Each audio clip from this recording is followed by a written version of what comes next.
Vamos lá, pessoal, mais um vídeo de previdenciário. Nós paramos na aula passada falando dos segurados obrigatórios e dos facultativos e ainda dos dependentes. Demos alguns exemplos dos obrigatórios, falamos dos facultativos e ainda conversamos um pouco sobre os dependentes. Falamos que os dependentes são aqueles que vivem da desgraça alheia, né? Morreu, ele recebe. Foi preso, o dependente recebe. Então ele vive da desgraça alheia. É o dependente. Eu queria deixar para vocês um detalhe. É o seguinte, uma retificação.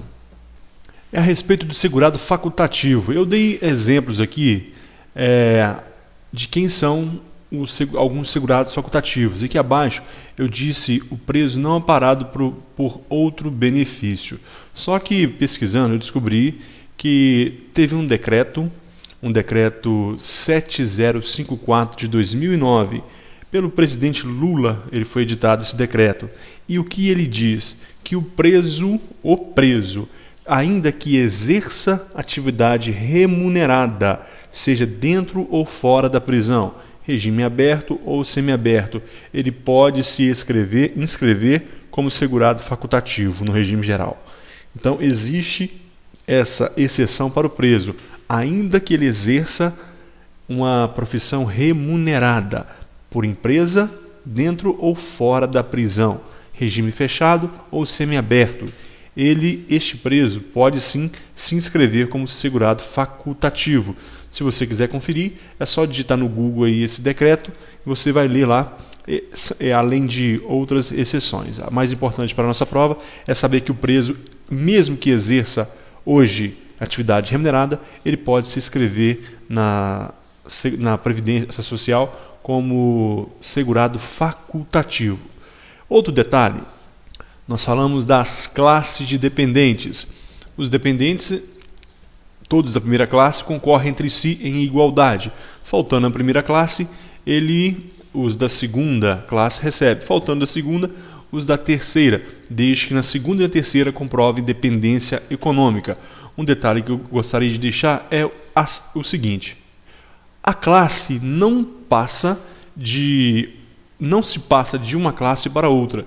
Por exemplo, eu tenho um dependente, eu faleci, bati as botas, parti dessa para melhor. Deixei aqui um filho, ele recebe. Com a morte do meu filho, esse benefício não vai para o meu pai. Então, um benefício não passa de uma classe para outra. O que ocorre, isso já foi pegadinho em prova. O que acontece é o seguinte: se não tiver na primeira classe, a segunda vai receber. Mas se por acaso a primeira recebeu e veio a faltar, a segunda não recebe mais. Ok? Então essa é a regra do regime geral. Vamos continuar. Nós temos que falar muito ainda sobre detalhar esses segurados obrigatórios e alguns detalhes sobre os facultativos. Nós temos várias observações aqui. Primeira delas, observação 1. Classe 1, companheiro, união estável, homossexuais. Aqui na primeira classe nós vimos aqui que nós temos o cônjuge ou companheiro. Então a primeira observação é que tem que ter união estável e hoje aceita-se homossexuais, ali o casal homossexual, como dependentes um dos outros. Deve haver a comprovação de união estável. Segunda observação, classe 1. O cônjuge separado judicialmente ou divorciado que recebia pensão de alimentos concorre em igualdade na primeira classe. Opa, mais um detalhe, cuidado, que é aí que a banca vai alimentar na hora das provas. Olha, cônjuge, companheiro, cônjuge e companheiro. Agora nós temos aqui a exceção. O separado não é mais companheiro, então nem cônjuge, ele se separou, então ele é separado, judicialmente ou divorciado. Sabemos que a separação judicial não existe mais desde 2010, mas pode existir algumas pessoas que estavam nessa condição separado antes de 2010 e ainda se encontra nessa situação. Hoje, se você quiser se separar, você vai se divorciar. Não existe mais a separação judicial. Então não importa. O que importa para a nossa prova? O cônjuge separado judicialmente ou divorciado, ele recebia pensão alimentícia, ele concorre em igualdade na primeira classe. Igualzinho com os filhos, com a atual companheira, concorre igualmente. Vai repartir os benefícios um para cada. em partes iguais. Observação 3. Na classe 1, os dependentes não necessitam comprovar dependência econômica. Eu já falei várias vezes. Pode ser um filho milionário, não importa. Ele vai ainda receber o benefício do pai. Não necessita comprovar dependência econômica. Tudo isso está na Lei 8.213, que fala dos benefícios. Observação 4. Ainda na classe 1. Equiparam a filhos os tutelados e enteados. Opa! Tutela, instituto lá no direito civil, ele foi tutelado. E ainda os enteados. Nesses dois casos, só decore. Tutelados e enteados concorrem na primeira classe, mas devem comprovar dependência econômica. Equiparam a filhos quem? Os tutelados e enteados. Você não vai encontrar isso em toda aula, qualquer curso que você fizer por aí não, e nem apostilas. E pode cair em prova, guarde isso. Equiparam a filhos, os tutelados e enteados. Devem comprovar dependência econômica. Observação 5. Classe 1. Filhos inválidos de qualquer idade. Olha, os filhos inválidos de qualquer idade, desde que seja interditado, mais comprovação por perícia médica do INSS, ele estará também na classe 1. Essa é a condição dada pela lei 8.213. Então vamos voltar aqui na classe 1. Olha, nós temos cônjuge, companheiro, filho não emancipado de qualquer condição, menor de 21 anos, inválido ou que seja relativa ou absolutamente incapaz judicialmente. Então, quando eu digo judicialmente, é o que eu estou dizendo aqui na observação que nós acabamos de fazer. E qual foi a observação? Filhos inválidos de qualquer idade deve ser interditado. Essa interdição é a decisão judicial ali que vai transformá-lo em incapaz ou relativamente incapaz ou absolutamente incapaz.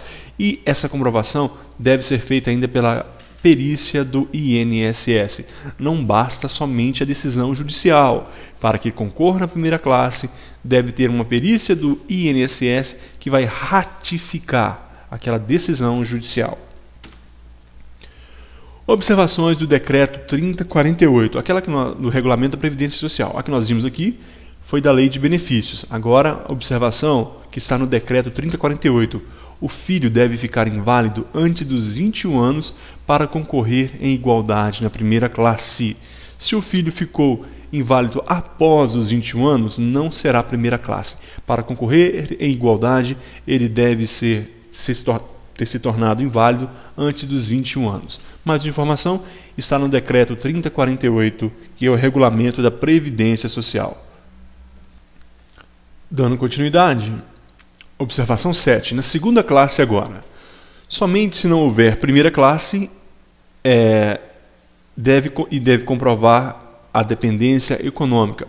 Ou seja, para que haja segunda classe, não pode haver nenhum dependente na segunda classe. Ou seja, quem são os da segunda classe? São os pais. Para que os pais possam receber o benefício, não pode haver ninguém na primeira classe e deve comprovar a dependência econômica. Pode receber mais de uma pensão. Exemplo, essa é uma nova informação. Pode-se receber mais de uma pensão. O benefício aqui é a pensão. Exemplo, uma do marido e outra do filho, se houver direito adquirido. Tome cuidado com isso, porque pensão não é aposentadoria. Imagine que uma mulher receba uma pensão do marido que faleceu. Mas essa mulher, ela vive com o filho. E ela vive na dependência do filho. Então, dependendo das circunstâncias, essa mulher também poderá receber uma pensão do filho também se ele vier a faltar. Então, pensão do marido e do filho. Não pode receber duas aposentadorias no regime geral. Isso nós sabemos. Mas pode, sim, duas pensões. Pode-se receber mais de uma pensão? Guarde isso na prova. Pensão pode se adquirir mais de uma. Observação 8. Na terceira classe, irmãos menores de 21 anos não emancipados, exceto colação de grau superior. Isso aqui, pessoal, é importante porque é uma exceção que poucos sabem. Existe a emancipação por colação de grau. Lá no Código Civil, existe algumas formas de emancipação. Uma delas é a judicial, outra, por exemplo, é a colação de grau superior. A adolescente de 17 anos, ele comete essa façanha, colou o grau em ensino superior, ele está emancipado. E essa emancipação não tira o direito dele aqui de se tornar terceira classe. Vamos voltar na tabelinha aqui da terceira classe para ficar mais claro. Olha que nós temos a terceira classe aqui. Irmão não emancipado de qualquer condição menor de 21 anos ou inválido. Então, olha, aqui está falando que o irmão não pode ser emancipado. Se ele for emancipado, ele não vai concorrer na terceira classe. Irmão emancipado não concorre. Se ele é emancipado para o direito, ele já responde. Então, ele não vai concorrer aqui como dependente. Portanto, qual é a regra aqui?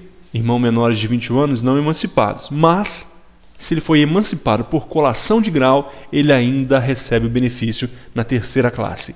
Então, ele tem 17 anos. Colou o grau, ele pode continuar recebendo o benefício, por exemplo, pensão, se ele estiver recebendo até os 21 anos. Ok?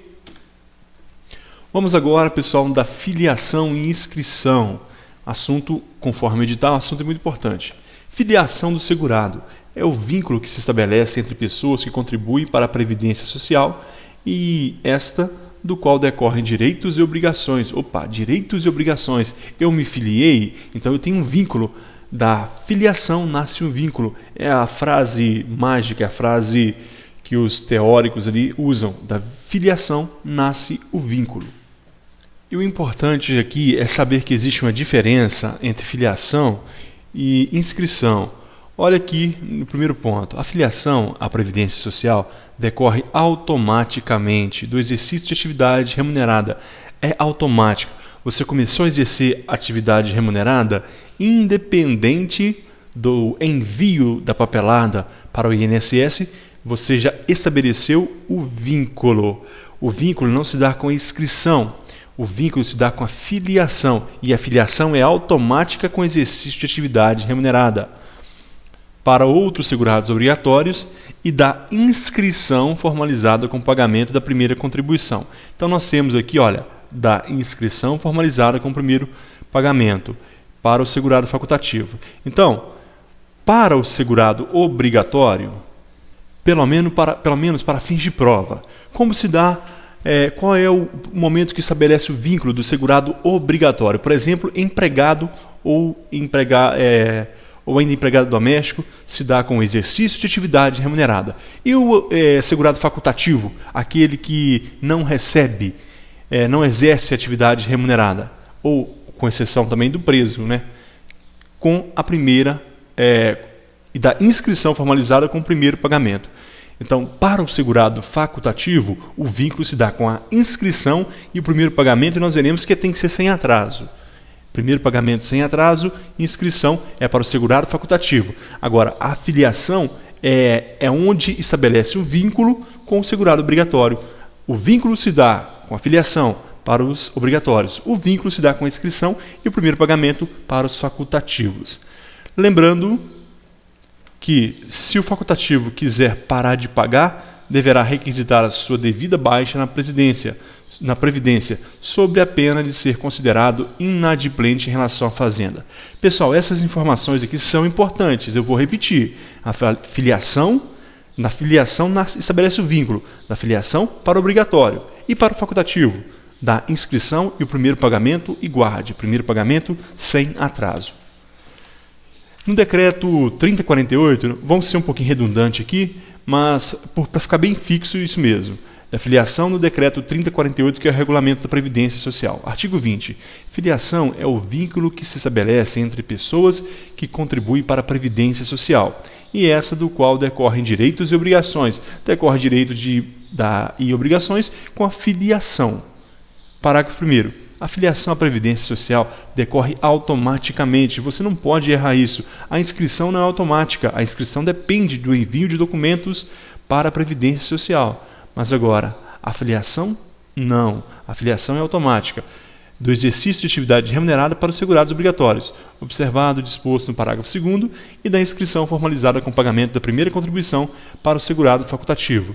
E o parágrafo 2º diz o seguinte: a filiação do trabalhador rural, contratado por produtor rural, pessoa física por prazo de até 2 meses dentro do período de 1 ano, para exercício de atividade de natureza temporária, decorre automaticamente de sua inclusão na GFIP, mediante identificação específica.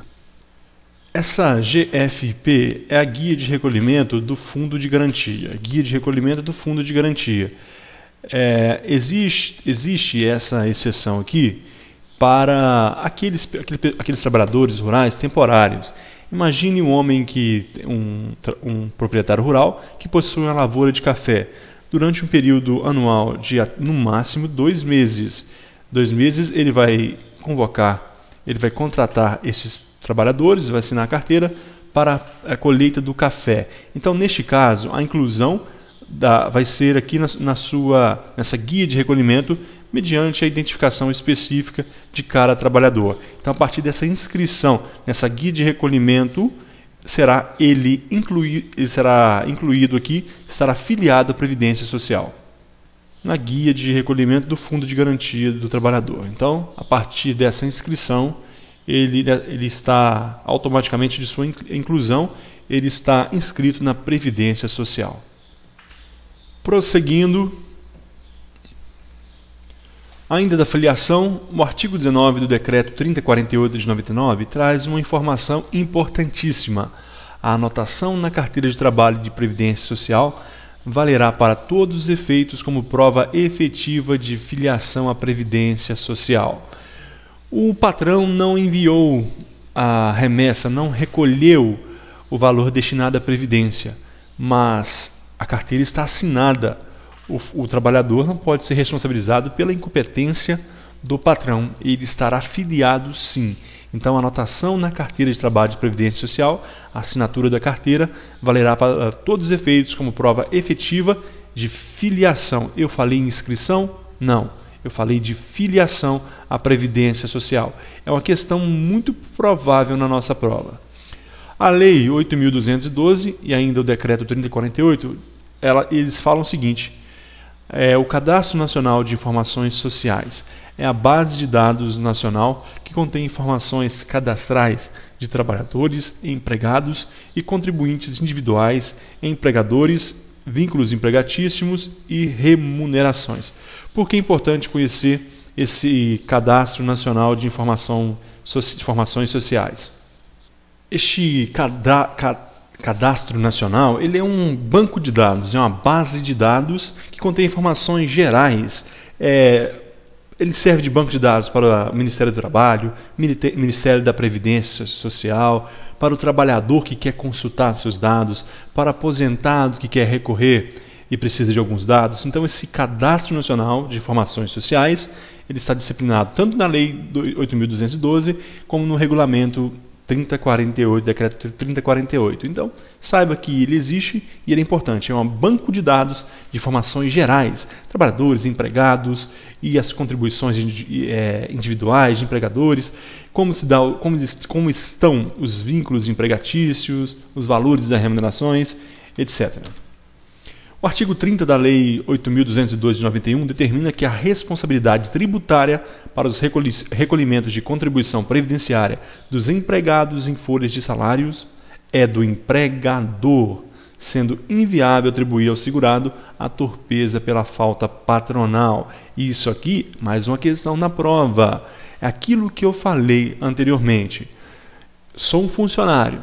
O meu patrão deveria recolher uma certa quantia do meu salário e enviar para a Previdência Social. Ele não faz, eu não posso ser punido por isso. Ele será punido. Portanto, a lei determina que a responsabilidade tributária para recolhimento da contribuição previdenciária é dos empregados nas folhas de salários do empregador e não do empregado.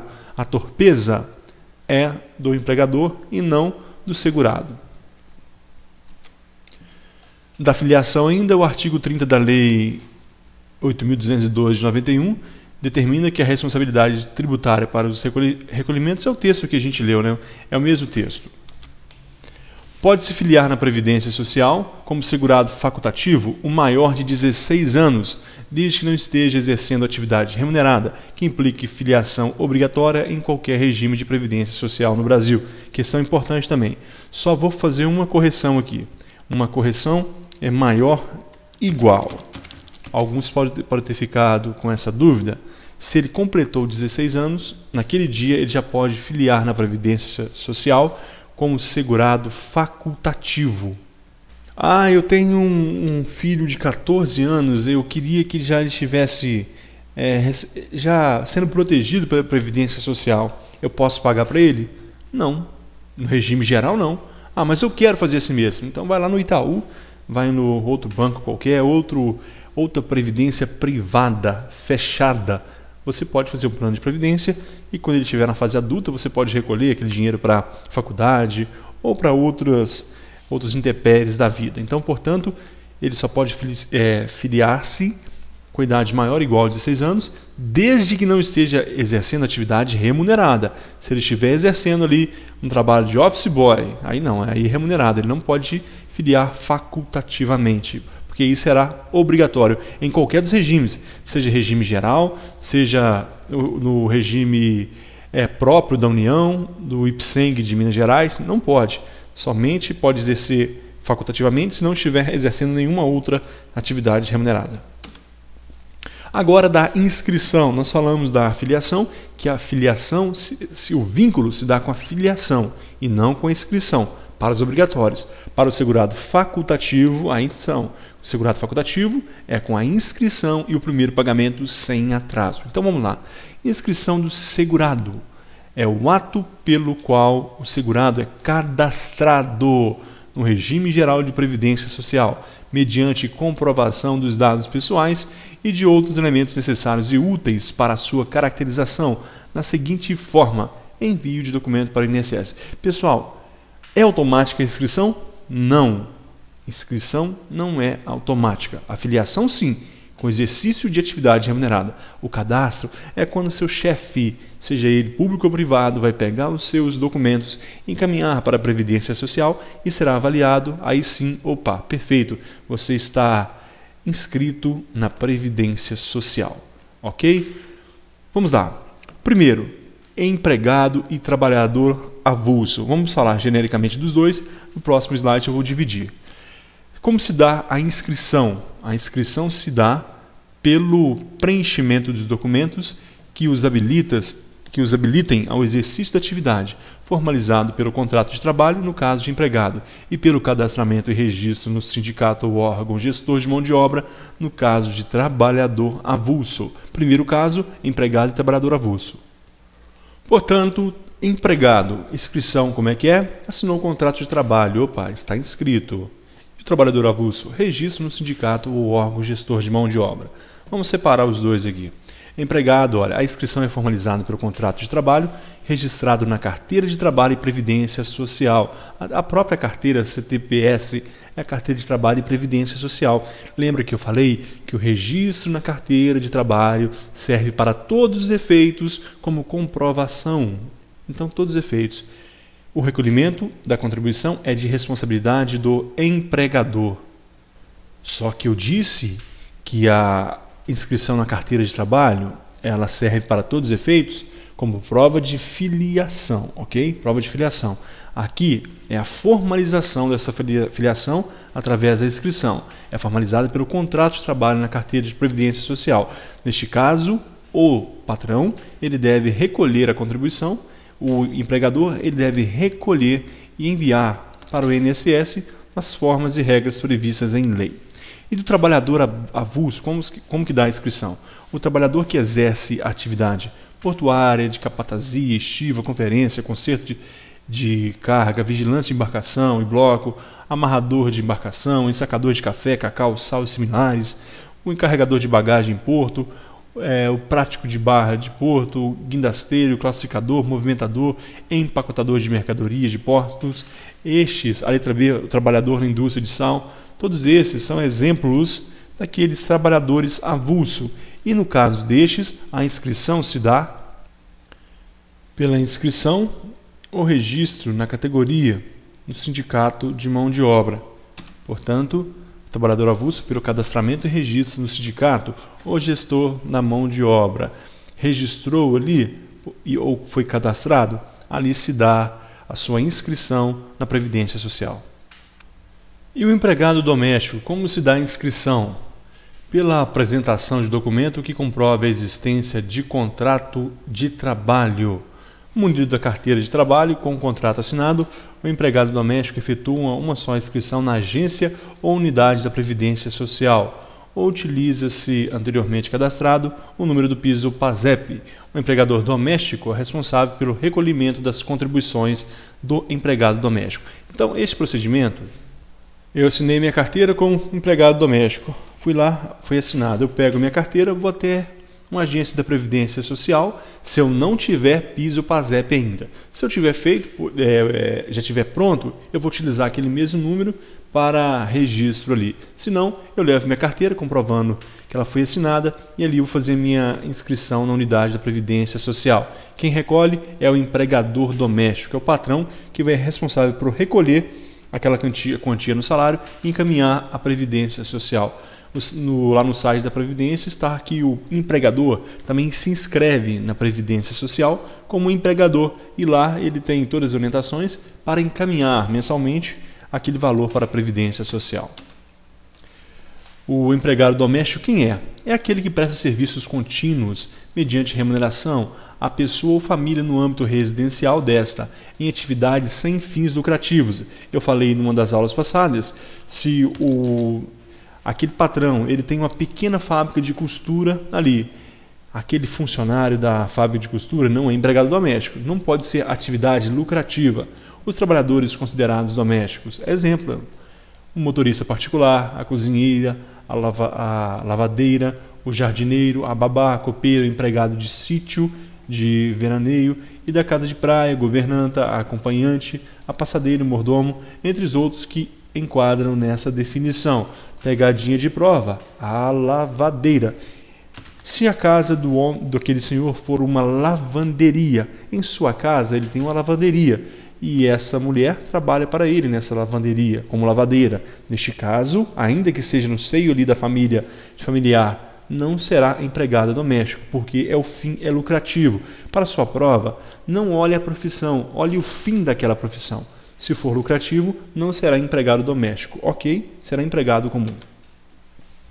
Contribuinte individual. Como se dá a inscrição do contribuinte individual? Pela apresentação de documento que caracterize o exercício de atividade profissional. Liberal ou não, ele vai até a Previdência Social e apresentar ali, ó, aqui está os documentos, está uma prova de que eu exerço uma atividade remunerada e quero contribuir com a Previdência Social. É necessário comprovar para que ele não venha, por exemplo, manipular a Previdência como um segurado facultativo ilegal. Então ele tem que comprovar que é contribuinte individual mesmo. Quem são eles? Alguns exemplos. Letra A. Titular de firma individual, urbana ou rural. Ele tem um pequeno negócio que ele tem a personalidade jurídica, ali uma firma individual, trabalha sozinho ali, autônomo. Ele é, então, contribuinte individual. O diretor não empregado e membro de conselho de administração na sociedade anônima. Aquele que exerce um funcionário de uma sociedade anônima que for empregado, ele não será contribuinte individual. Observe que é o diretor não empregado, alguém que foi chamado para assumir aquela direção, mas não faz parte do quadro de funcionários. Ele será um contribuinte individual. Todos os sócios na sociedade, em nome coletivo, e na sociedade de capital e indústria, os sócios das empresas, contribuintes individual. Sócio cotista que participa da gestão ou que recebe remuneração decorrente de seu trabalho na sociedade por cotas de responsabilidade limitada, seja urbana ou rural.